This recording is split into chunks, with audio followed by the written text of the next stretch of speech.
When have we ever started it like that? Welcome to the Fat Salad Podcast. How's you been, big dog? Me? Big woof woof. I've been dogging big. You been dogging big? Yeah. No, I've been good. I've been recovering from the last few weekends of gigging. I finally feel a little bit more refreshed. Yeah. You know. You didn't look that refreshed when I last saw you. What do you mean? I last saw you in the Pipeline in Brighton, No, you didn't. and you're full of tequila. You saw me on the Tuesday Oh yeah, that's. to do last week's Yeah, no, podcast. you're also doing tequilas then. Yeah. No, I wasn't. Yeah, he did last. You saw me when I had like 2 days recovery. I was fine. Yeah. Oh, okay. Yeah. How have you been then, Elliot? I feel like you want to tell me something. I've got. Well, actually, I'm really excited for the big news you told me you had. So. Oh, the big news I had. Yeah. The big news I had was that you said that you've got some news to deliver to everyone. Oh boy, my news is so good because it's based around your news. I've been good. I've been getting back into the creative process. What do you mean by that? Because we've had a lot of organisation in terms of shows, and there's a lot of admin either side of that. And it does subtract away from the actual creative, trying to write stuff, trying to get more in the studio and do that, like, because you're doing so much physically, so much organising. And I think you're right on the admin. It is like exhausting. Like, you're messaging a venue, like 3-4 different bands. Yeah. Everyone's got their own tech spec and stuff like that. So it's like, which we need to get back into, but also it's creative season as well because all the songs are recorded and written and mixed for the EP, and we have one coming out soonish. TBC, the date. I think next week we'll know the date for sure. next week we will know the date. So all of that's going on, and it's nice just to have a little bit of space in the Breathing calendar, space. just to because I don't know about you, but I can't be creative when there's so many things going on. I can practice my instrument, but that's not the same as being creative. I can go through the motions of practicing. Yeah, I agree. But practicing, I mean, when it's coming up to gigs and stuff, the main practice that I would be doing is practicing through set. Yeah. Set run through. And like just repeat, rinse and repeat until... And getting tight, yeah. Yeah, because I think it's such a, like, obviously it seems obvious, but I actually do think a lot of bands miss it. Like, just rinse and repeat your set, design it, make it for the show, and then just get so tight at it. But I think a lot of bands just be like, oh, well, we'll just rock up and... Yeah, we know the songs. That's not... Do you know what I mean? In my book, that's not good enough because I think you have to play the songs to a degree where you know them back to front, and then once you go to play them live, you understand the song so well you can deconstruct it into the live version of that song, and so you have a better it's like doing the homework for the song. You have a better understanding of the song, so then when you go to play it, you're like, well, we need to do this part because like this part in the studio we can't necessarily do on stage, but actually this part which we didn't push on the studio version is actually a really strong part of the live version in the mix. And then from that you can distill it, and it's like, okay, well, maybe we should have a breakdown here. Like, we've done it, we lost it for a minute. We turned that into almost a centerpiece where originally when we wrote it, it was just like, it's going to be a quick fire, like really good, high quality quick 2 minutes single. 15. But now it's turning into a bit more of a jam. It's getting that way. It's got that potential.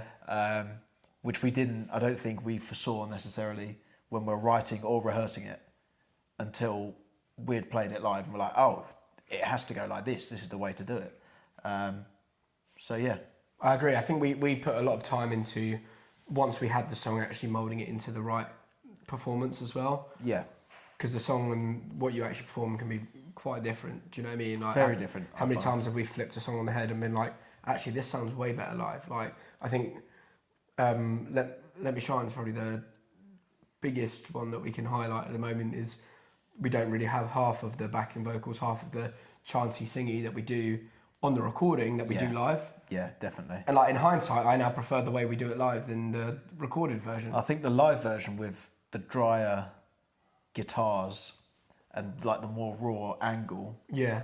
But then again, I'm not totally sure. I think that would be really hard work trying to replicate that in that energy in a studio version Yeah. of it. I Well, think it could be done. You'd have to have the studio full of people that are drunk so you can get the full atmosphere. I think it'd be more along the lines of some like older records, like there's a Faces record, and there's some like Stone songs where you can really feel the room, and everything's quite stripped back, but because it's so organic, and it is kind of a Rolling Stones song. I know we never thought of it like that, but it is kind of like that. Yeah. I think there's that sort of energy in it where I could see a version of it. Would be cool to like re-record it as well at some point. I would love to give that go. Give that song another go. Yeah, It would be fun. that's an interesting idea. I never even thought of that, but What, remaking our song? remaking it. But I think that's a little while down the line. Oh, beg my pardon. I've just dinged. That's so rude, actually. So rude and so unprofessional. Elliot, what are we talking about today? Today we are talking about work-life balance and, well, work-band balance, I should say. Work-band balance. And Work-band life balance. yeah, and like how we make it work and our strategies towards it. I guess we haven't actually really spoken about it. So No, I don't think we have, and I think it's also like important to address as well because, well, like you have a full-time job, you're self-employed as well. You run your own company. yeah, I'm full-time employed. yeah, We both go to the gym quite a considerable amount. yeah, So within that, I guess the question that I used to get asked all the time at uni was like, how do you have time for it? And I think it is important. It's like, when do you find the time? When's the right time to practice? When's the right time to be creative? How do you be creative on demand? Do you mean there's so many questions from the start? How do you see your week? How do you break it down in terms of output into creativity? Like, where do you find that time in a general week? Say you've got rehearsal and maybe a gig. Say I've got a gig on the weekend, rehearsal. Yeah, Where do I find outside of that to be creative? yeah. Where do you put your band time in outside of the rehearsal and the gig where we see you? It would be Monday's always a nice one to have a chill practice. Yeah, Just get yourself getting warm up. So maybe like, I don't know, an hour Monday night. Right, it depends. If we have a gig on the weekend, maybe I'd run through set then. okay, yeah, But equally, Monday I might not put too much pressure on me, so it might be a case of let's pick up the guitar for a half hour, 40 minutes. To pick up the giraffe for half hour, 40 minutes. yeah, Pick up the guitar for half hour, 40 minutes, but let's try and do some writing. okay, Or just generate some flows of ideas. Like I'm a big fan of doing that Saturday. The actual time that I would like to do my writing, I actually work. I think the optimal time for me is I've been to the gym, I've had a couple of coffees, it's probably about 12, 1. yeah, I feel pretty great. I want to do a load of writing at that point. Fair. And usually I'm working, which is quite tough. yeah, As a lyric writer, I think it's important to kind of always be doing that. yeah, Like, there's always lyrics in my lyric book, my phone. There's always like at least a couple lines being of like it might have been a brief sentiment or whatever that I'm going after, but that's all you kind of need sometimes to kickstart a song, and you can build it around that. So I think from a songwriting perspective, I actually find it quite easy I would sit down, I'd play some chords, or like I play around until I found something that I was like, yeah, actually I want to give this the time of day. yeah, And then I would then put the lyrics on top, see how it goes. If I like it a lot, okay, I'd get a small demo, maybe a minute long. I'd then put a pin in it, and I know that I want to bring that to band practice, or I know the next hour session of me writing is going to be dedicated to writing the second verse or pushing out a chorus. And that's the way I kind of build songs. Obviously, if we're saying that we've got a gig on the Saturday, I think a lot... set run through. Yeah, a lot of that would be set run through rather than anything.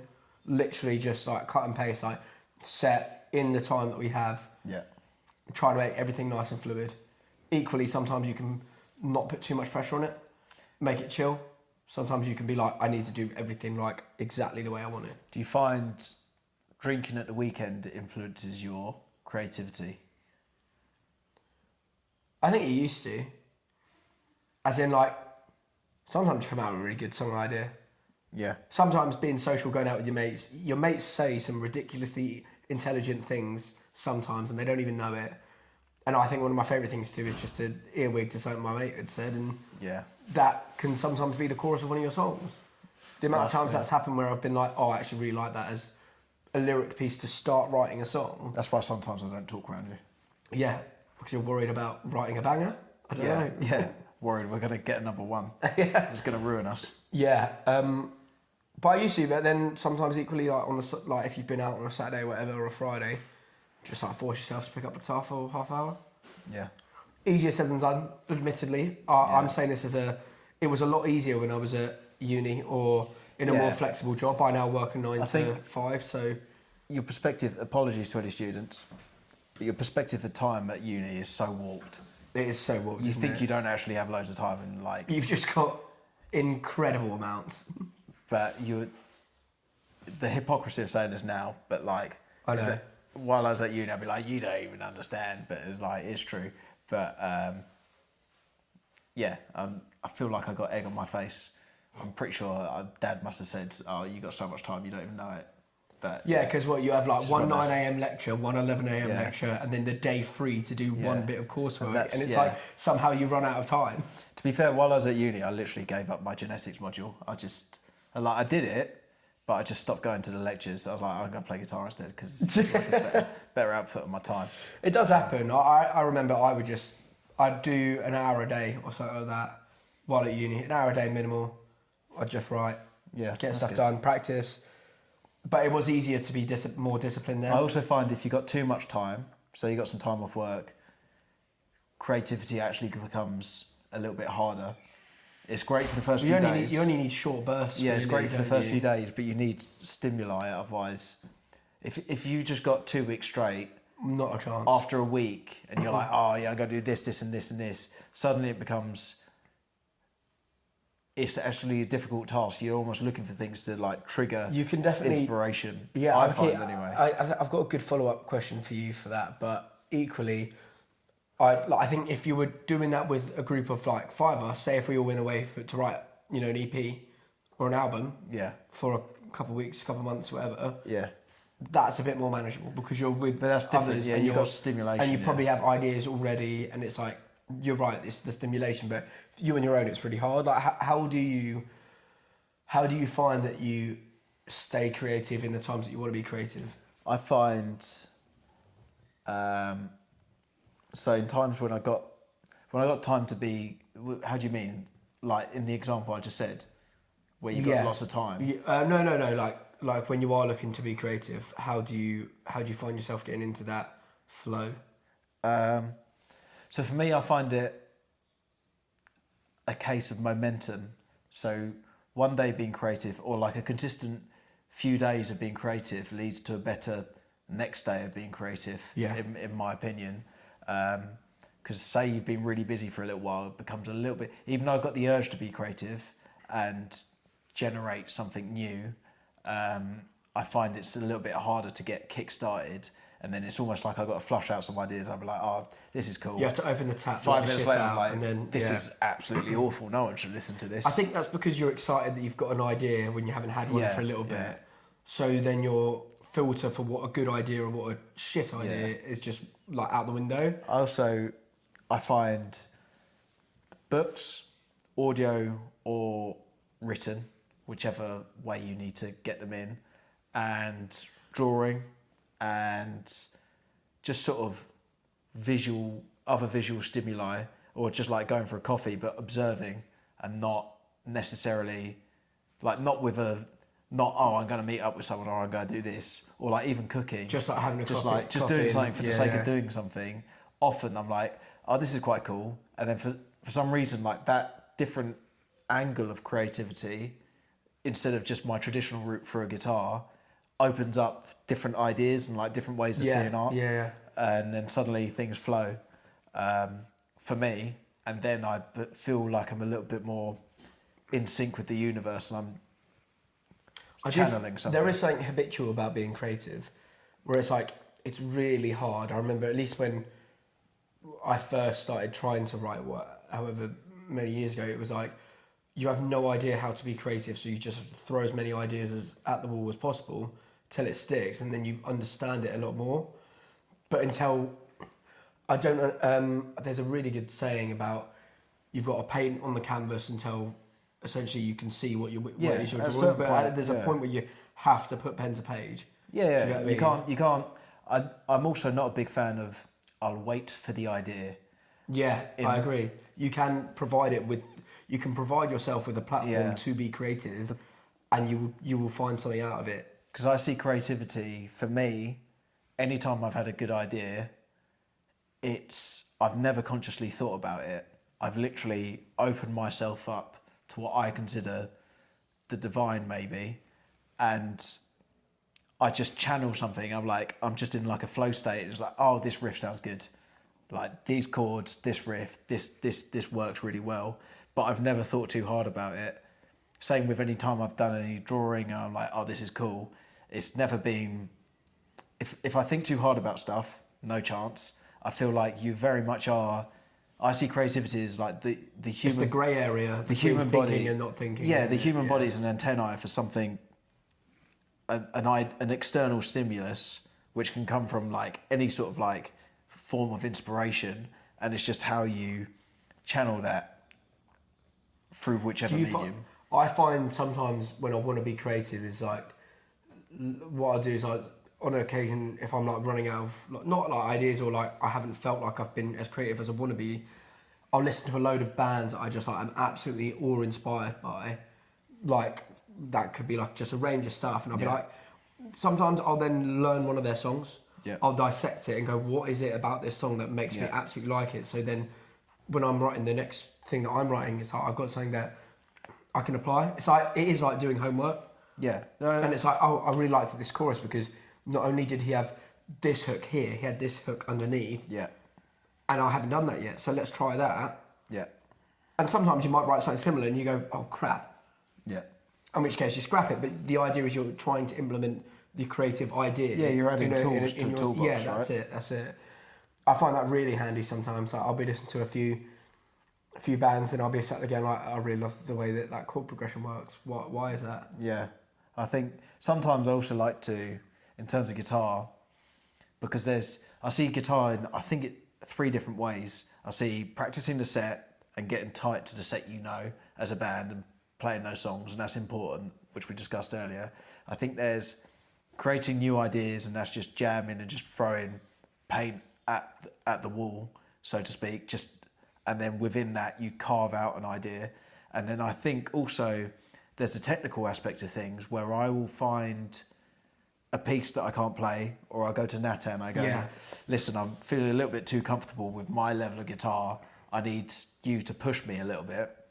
And then I will go away and try and learn that piece as best as I can. That's something outside, like I did it the other day with a Strokes song. And it's like, I don't play guitar anything like Albert Hammond Jr. We're like very, very different guitarists, but I really like the Strokes, and also there's a really hard guitar part, so I need to learn how to play that. What was the because guitar piece? It was that little bit in Reptilia where it was Oh yeah. it was like Yeah. I would never. It's so precise and nitpicky. I was It's just listening to that not. today. It's not in my locker, and like so creatively, I wouldn't necessarily come up with it. But to learn But to learn it and then be able to and understand it, it's about understanding. broadened the brush I have to paint with, I guess, and then or like a classical piece, and then because I'm better, or even some theory with some scales, because I'm better at executing that, I now have those as a tool to implement within the purely creative part of like, oh, let's make a riff, or let's do this, and it's different points of access into the same world of music that I didn't necessarily have before. And so I guess for me, my challenge is within my hours I have dedicated to guitar, which is most days a week I'll play. On a good week, I'll play an hour every day. But that's harder and harder to achieve, especially now we're doing the podcast and putting on our own gigs and Yeah. that sort of stuff. And if work's busy, but it's trying to rotate those 3 in the most effective and efficient way. Yeah. But that's also the challenge I quite enjoy, because it's like, oh, maybe I haven't run through the set as much as the OCD part of me would like to. I know it very well, but because of that, the show's going to be a bit more exciting. So there's trade-offs. I completely agree that I think practicing in general and having that creativity and that balance with work. It's so multifaceted, but I think you've nailed it with saying those kind of three pillars. But I think it's also important to, I don't know, I think they come in waves as well. Yeah. It's not like you can always do all three. Like right now, what the likelihood is that neither of us are going to play the set for a couple of weeks, or maybe once in a week. Yeah. Rather than, you know, every day coming up to a gig. Otherwise, it gets stagnant as well. Yeah, and then you dedicate that time to either, okay, you're going to learn a song that you find hard, or I'm going to learn a song that I think vocally is incredible. Yeah. Or the lyrics are great. And I'm just going to, it's almost like you do study, so you can then be creative, then perform, and then you study again. Yeah. It's learning, isn't it? It's like seasons, yeah. Yeah, it is. But I think you're right. It is so much fun doing that. But I think trying to introduce that into your, especially if you're not someone who's like, you know, has been playing for as long as us or has been doing music for as long, it's so important when you're first trying out to start to introduce some sort of structure. I think it becomes a lot easier to practice, get better, and reap the rewards of like playing all the time when you have a little bit of structure in there. Yeah, I think structure is important, but there's the pitfall of, and you see it, some people are like, oh, I'm a musician, it just happens when it happens. In my book, that means it doesn't really happen very often. Yeah. And then there's the other side where technically you're absolutely insane and you could just shred circles around anyone. But have you ever tried jamming with those people or being creative with those people? Because their creative antennae, which I'm talking about, is actually, it's very stifled. It's all, oh yeah, but like what we playing? It's all what's the word? Written formula. And it's hard to apply sometimes. Yeah, it's hard to be. You need the application as well as the formula. Exactly. To really... And like, I think it was Jordan Peterson who said, like, great art is the balance between chaos and beauty, and you're just straddling that line when you see like a great solo or like a great live performance where you're like, this is so wild, it's almost about to like fall apart because everything's just happening. It doesn't have to be fast or loud, just like everything's just sort of weaving in and out, and it's treading that beautiful line where if someone playing with a backing track and it's very like well rehearsed and very boxed, that's very safe. It's not a very good live performance to watch. And then if it's too chaotic and like nothing's gelling and that you can't buy into it, equally a crap performance, isn't it? It's impenetrable, so it's no good. So I think we'll knock it on the head. We'll knock it on the head, but I think we've got some points that I think we should touch on next week as well. So I guess there'll be a part 2 to this one. There'll be a part 2. Stay tuned for the single. If you're new to us, give us a follow on the Instagram at @the_fatsalad. Like and if you're not new on YouTube, it's great to hear you again, I guess. And we've got a new single called Lost It for a Minute. It absolutely slaps and you should go listen to it. Slaps kneecaps, Brev. Sweet! Come on!